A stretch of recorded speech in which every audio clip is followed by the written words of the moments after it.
Bem, senhores, eu estou aqui hoje para falar com vocês a respeito dessa plaquinha aqui, que é o ESP32.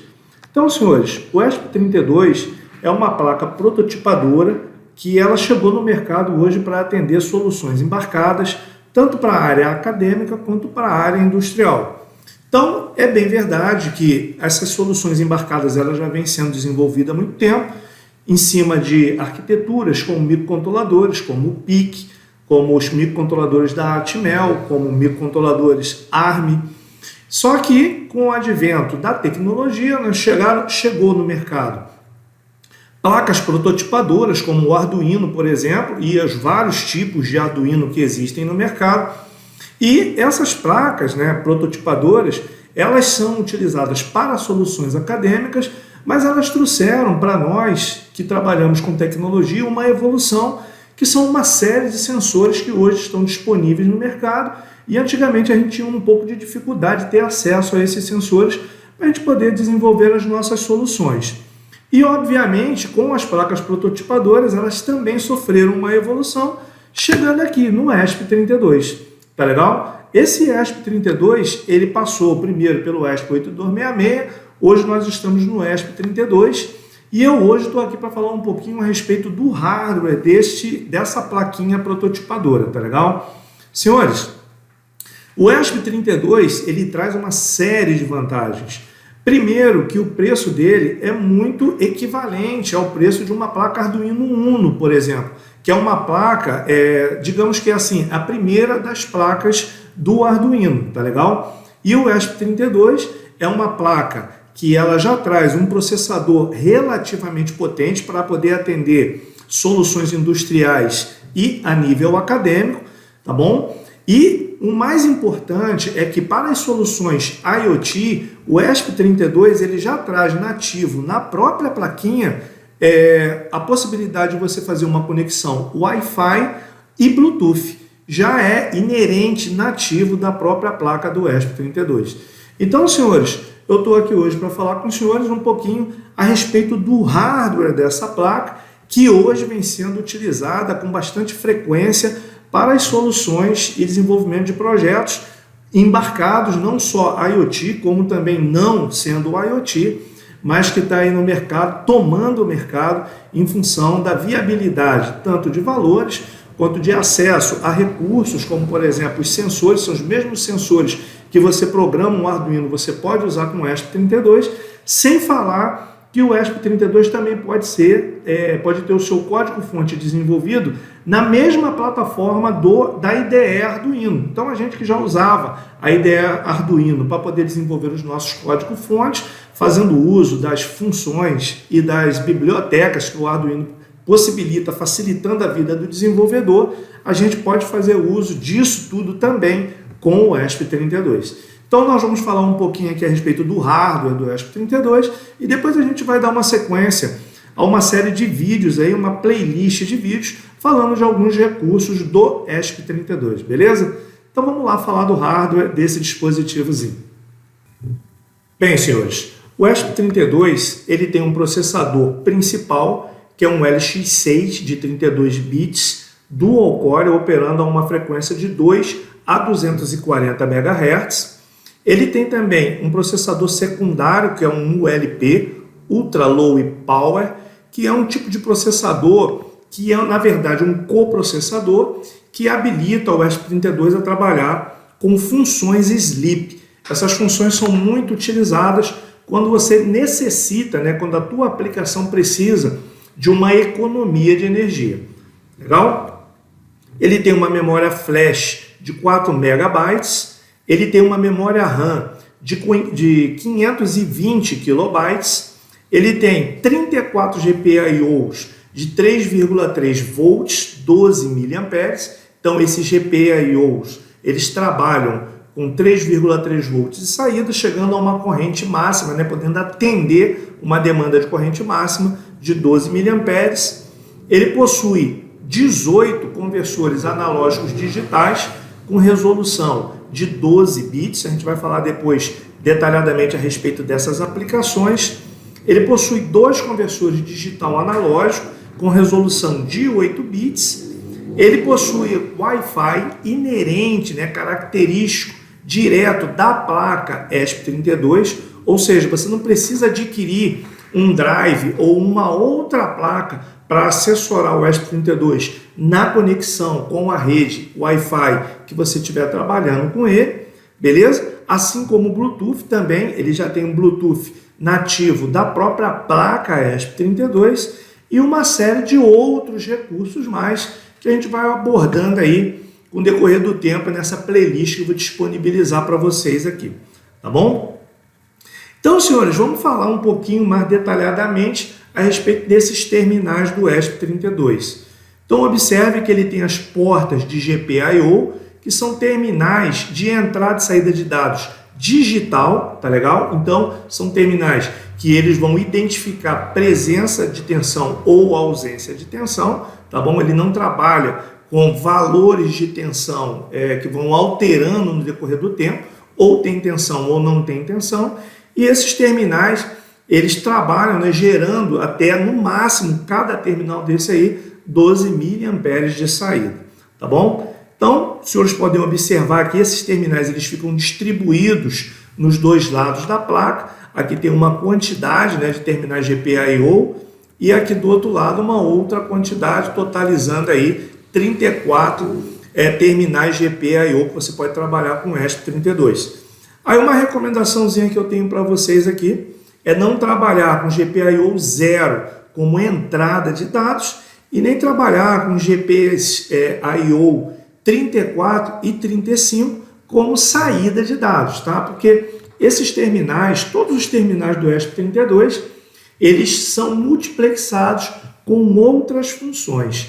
Então, as outras funções que estão agregadas a esses terminais que eu estou mostrando para vocês aqui, elas podem interferir no perfeito funcionamento desses terminais GPIO 0 como entrada de dados e os GPIO 34 e 35 como saída de dados, tá legal? Então, eu deixo essa recomendação para vocês aqui, para caso você venha desenvolver o seu projeto depois, não tem que descobrir isso quando o seu projeto não estiver atendendo as especificações daquilo que você projetou para ele atender, tá bom?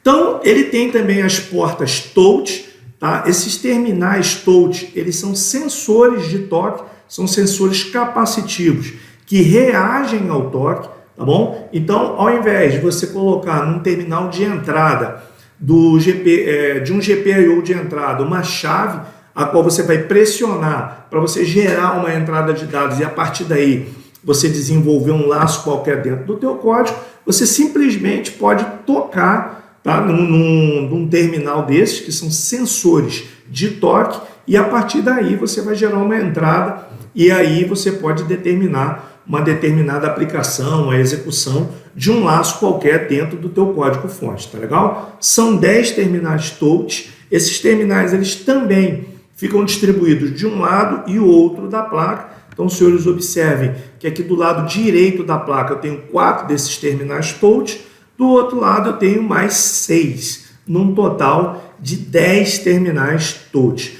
Depois, no nosso próximo vídeo, né, dessa nossa playlist de vídeos que eu vou trazer para vocês aqui falando do ESP32, a gente vai abordar a utilização desse sensor touch do ESP32, tá legal?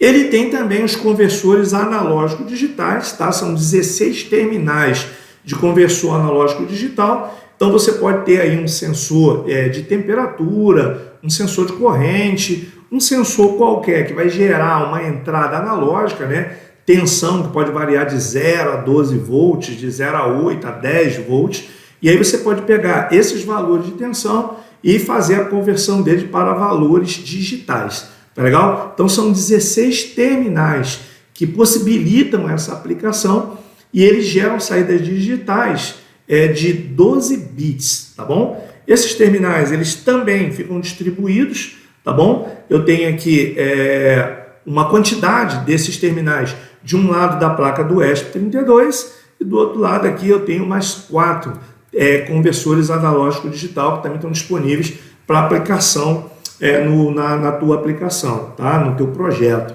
Pessoal, é interessante essa distribuição dos recursos de uma placa como essa aqui, um processador, um microcontrolador, que você vai utilizar para atender uma determinada demanda, né, uma determinada aplicação, porque isso facilita no seu hardware, né, você tendo os recursos dos dois lados da placa, tá beleza?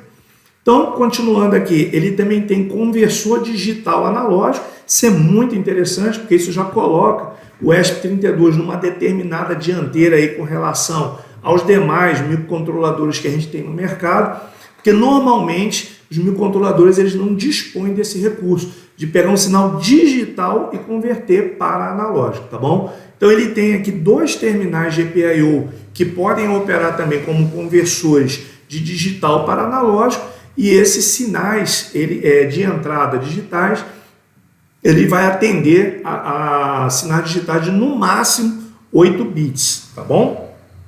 Então esses terminais, tá, GPIO 25 e 26, são que operam com esses conversores digital analógico e eles têm resolução de apenas 8 bits. Bom, então ele tem uma série de outros recursos em alguns outros terminais, tá bom? Mas esse daí a gente abrangeu aqui a maioria deles, mas ele ainda conta aí com 3 terminais GND, um terminal de 3,3 volts de saída, que pode atender aí a um determinado sensor que você venha a trabalhar aí dentro da tua aplicação. Por exemplo, sensor DHT11, se eu não me engano, ele trabalha com alimentação de 3,3 volts, então você vai ter que dispor dessa tensão a partir do ESP32 para atender essa demanda. Ele tem também um terminal de 5 volts, que ele é identificado lá na placa por VIN. Então, se você também tiver que alimentar algum hardware externo ao ESP32 com 5 volts, esse terminal VIN ele vai atender essa demanda. E outros terminais, como o RX-TX, CLK. O RX-TX são terminais que permitem você fazer uma comunicação serial com algum outro dispositivo. CLK, ele gera um clock de saída para poder também atender o clock de algum dispositivo externo que vai atender dentro da tua aplicação ali com o ESP32 e você precise de um clock para atender um outro hardware qualquer, tá legal? Entre outros recursos mais, entre outros terminais que a gente vai abordando ao longo do tempo. E também vocês podem ver no meu curso de ESP32, onde eu abordo isso com muito mais detalhes, tá legal? Então, senhores, nós temos aqui então os terminais GND, como vocês podem ver, são 3, tem 2 aqui do lado direito e 1 aqui do lado esquerdo.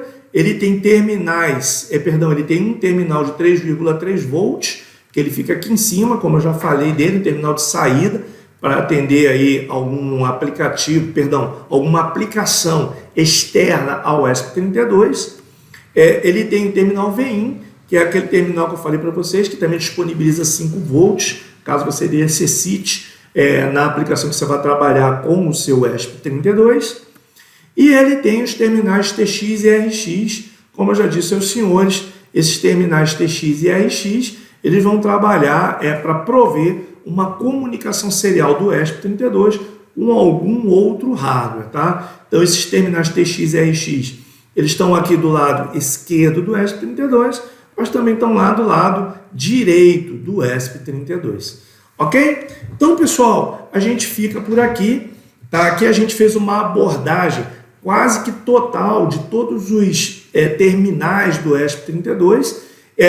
Na verdade, nós vimos todos os terminais, só que alguns recursos a gente não falou aqui porque são recursos bastante específicos para aplicações bastante específicas, tá legal? Então isso daí, obviamente, a gente vai ver com mais detalhes em outros cursos que a gente vai atender aqui dentro da nossa playlist, beleza? Então, pessoal, não esquece, dá o like aí no nosso vídeo para poder ajudar o canal, para a gente continuar atendendo vocês aqui nessa demanda, né, de material aí a respeito do ESP32 e outros materiais mais que eu venho disponibilizando aí no meu canal.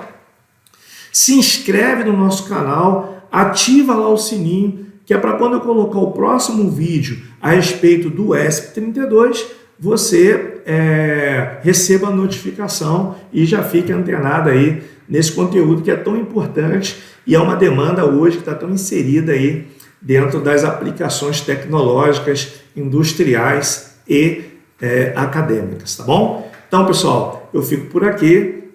Valeu!